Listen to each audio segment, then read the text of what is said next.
नाज़रीन हमें ज्वाइन किया है रेयर एडमिरल रिटायर्ड जनाब जावेद इकबाल साहब ने। Thank you very much Javed Iqbal साहब फॉर योर टाइम।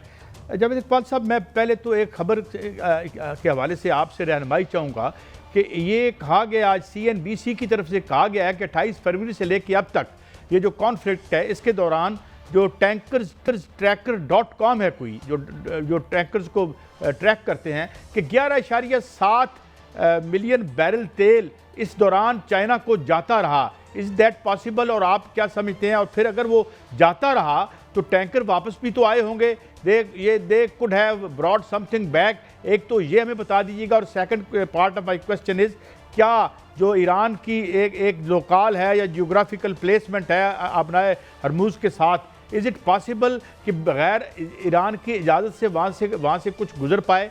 जनाब जावेद इकबाल साहब। जी जनाब, बहुत शुक्रिया, थैंक यू मुझे शो पे बुलाने के लिए। आपने सही कहा कि ये जो tankers.com, टैंकर्स ट्रैकर और काफ़ी इस तरह की प्राइवेट तंजीमें हैं कि जो ये सारी जहाज़ों की मूवमेंट को मॉनिटर करती हैं और उसकी स्टैटिस्टिक्स को रिपोर्ट करती हैं। तो उनकी तरफ से ये खबर सामने आई है कि इतना तेल जो है, जितना आपने मकदार बताई 11 से 12 मिलियन बैरल्स, ये फ़्लो किया है। और इसको अगर स्टैटिस्टिक्स देखें, शुमारियात में देखें, तो तकरीबन इक्का दुक्का जहाज़ का पर रोज़ाना निकलना। अब ये तेल क्यों गया है, ये बहुत इंटरेस्टिंग बात है। थोड़ी सी बात लंबी हो जाएगी, लेकिन मैं थोड़ा वजाहत से बयान कर दूं। Please go ahead. ये आपको पता है कि अमेरिका ने रूस पे और ईरान पे और वेनेजुएला पे उनके तेल बरामद करने पे पाबंदियां लगाई हुई थी। सैंक्शंस जिसको कहते हैं, यूनिलैटरल सैंक्शंस थी, जिसके तहत वो अपना तेल बैनुल अक़वामी मार्केट में फ़रोख्त नहीं कर सकते थे।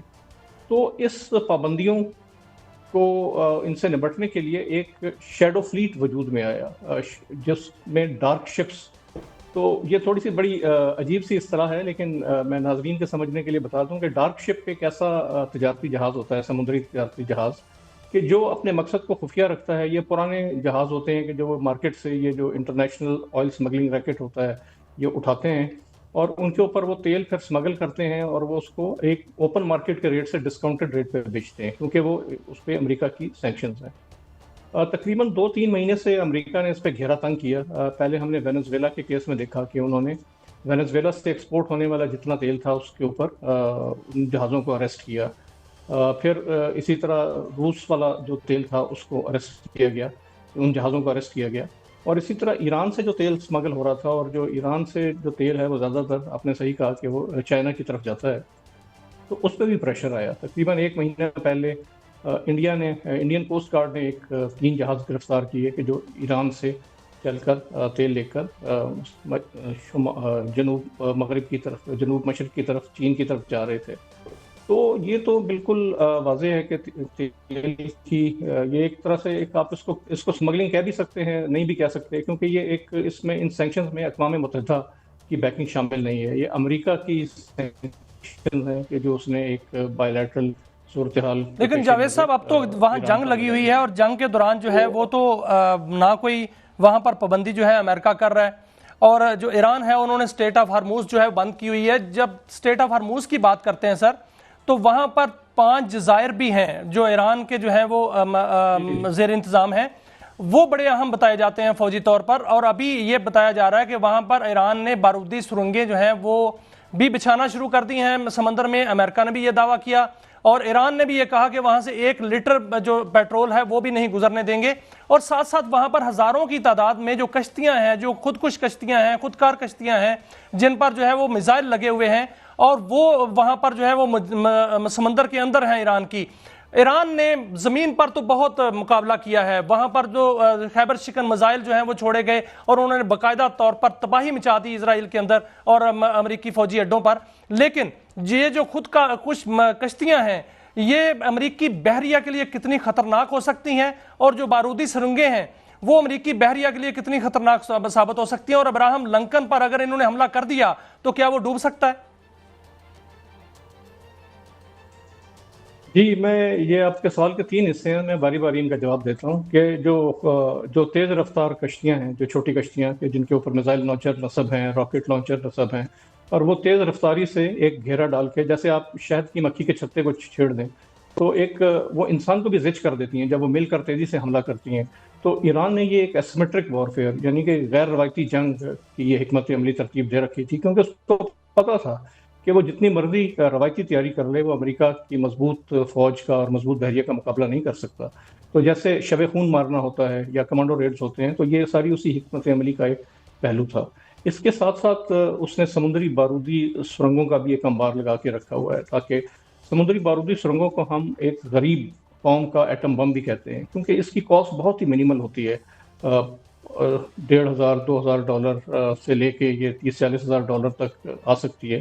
لیکن یہ ایک بحری جنگی جہاز اگر ہم امریکہ کی بات کریں تو $4 بلین کے جہاز کو یہ تباہ کر سکتی ہے، کیونکہ یہ اس کو ایک کثیر تعداد میں پھیلا دیا جاتا ہے، سمندر کے نیچے بھی، سمندر پہ تیرتی بھی ہوتی ہیں یہ. تو ایران کی یہ دو بڑی مضبوط طاقتیں ہیں کہ چھوٹی کشتیاں اور اسی طرح ساحل پہ لگے ہوئے میزائل. تو امریکہ کو یہ ناکوں چنے چبوا سکتی ہیں، اسپیشلی کہ ابھی چونکہ جنگ کا آغاز ہے، آج 11واں روز ہے. امریکہ اور اسرائیل نے مل کر ایران کے اندر بہت تباہی کی ہے. ان کے جو میزائل، بیلسٹک میزائل کی جو انڈسٹری ہے، ان کی جو لانچنگ سائٹس ہیں، اسٹوریج سائٹس ہیں، ان کو نشانہ بنایا ہے. اسی طرح ان کی جو بحریہ کے جو بڑے جہاز ہیں، وہ تقریباً وہ بحریہ نصف و نابود ہو چکی ہے، مگر ان کی بحریہ کا یہ حصہ ابھی کافی حد تک انٹیکٹ ہے. کل ہم نے دیکھا کہ خاص طور پہ امریکہ سینٹ کام نے ویڈیوز ریلیز کی جس میں یہ چھوٹی کشتیوں کو نشانہ بنایا جا رہا تھا، جس میں انہوں نے کہا کہ کیونکہ ایک خدشہ تھا ان کو کہ اب ایران جو ہے وہ ایک as a weapon of last resort بارودی سرنگیں بچھا دے گا سمندر میں اپنا ہرمز کے آر پار. تو اس لیے انہوں نے وہ چھوٹی کشتیوں کو تباہ کرنا شروع کیا کہ جس میں یہ نہ صرف سمندری بارودی سرنگیں لے کے جا سکتی ہیں بلکہ یہ حملے بھی کر سکتی ہیں. تو اب آنے والے دنوں میں یہ دیکھا جائے گا کہ یہ حملے کتنے کارگر رہتے ہیں اور ان کو امریکہ کس طرح سے مزید میں معافی چاہتا ہوں، میں انٹرجیکشن کر رہا ہوں، میں معافی چاہتا ہوں. آپ نے کہا کہ بہت نقصان بچایا، اب اس نقصان کے بعد کتنی کیپیبلٹی رہ چکی ہے سسٹین کرنے کی؟ کیونکہ اگر ہم ان کی بیانات سنیں تو they are not ready to give in, جو ان کے بیانات آ رہے ہیں. کیا ابھی بھی اس کی انٹیکٹ ہے کافی جو کیپیبلٹی ہے ایران کی؟ جی، میرے خیال میں ایران نے یہ بالکل احساس کر لیا ہے کہ ایران کی طرف سے جتنا نقصان پہنچا ہے، خاص طور پہ اسرائیل کو، جو تباہی اسرائیل کے اندر ایرانی میزائلوں نے پھیری ہے، اور اسی طرح جو امریکی جو فوجی اڈے ہیں جو گلف ممالک کے اندر تھے، اس کے اندر بھی بہت زیادہ تباہی ایران کے میزائل حملوں سے اور ڈرون حملوں سے سامنے آئی ہے. تو ایران کو اس بات کا ادراک ہو گیا ہے کہ اس نے ایک کاری ضرب پہنچائی ہے، اور اب وہ جس جنگ کو جتنا لمبا کر سکتا ہے، اس کا جو ٹیمپو جو ہے اس کو ریگولیٹ کر سکتا ہے، اسی میں ایران کی جیت ہے. کیونکہ ایران اگر لیکن جاوید صاحب جو ابھی اسٹیٹ آف ہرموز میں دعویٰ کیا تھا امریکہ نے کہ وہاں پر وہ سیکیورٹی دے گا دوسرے ممالک کو، وہاں پر جتنی بھی ان کو درخواستیں دی گئی ہیں وہاں پر تو انہوں نے مسترد کر دی. انہوں نے کہا کہ ہم سیکیورٹی نہیں دے سکتے.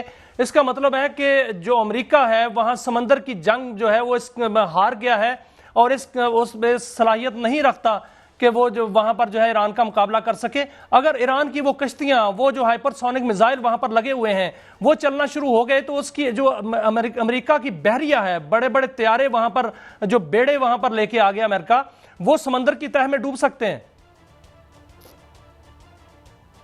یہ آپ نے صحیح فرمایا، کیونکہ صدر ٹرمپ نے یہ بہت شروع میں یہ بیان دے دیا تھا کہ اگر ایران نے اپنے ہرمز نہ کھولی تو وہ اپنی بحریہ کو لے کر آئے گا اور زبردستی یہاں سے اس ایریا کو ڈومینیٹ کر کے تجارتی جہازوں کی آمد و رفت کو ممکن بنائے گا.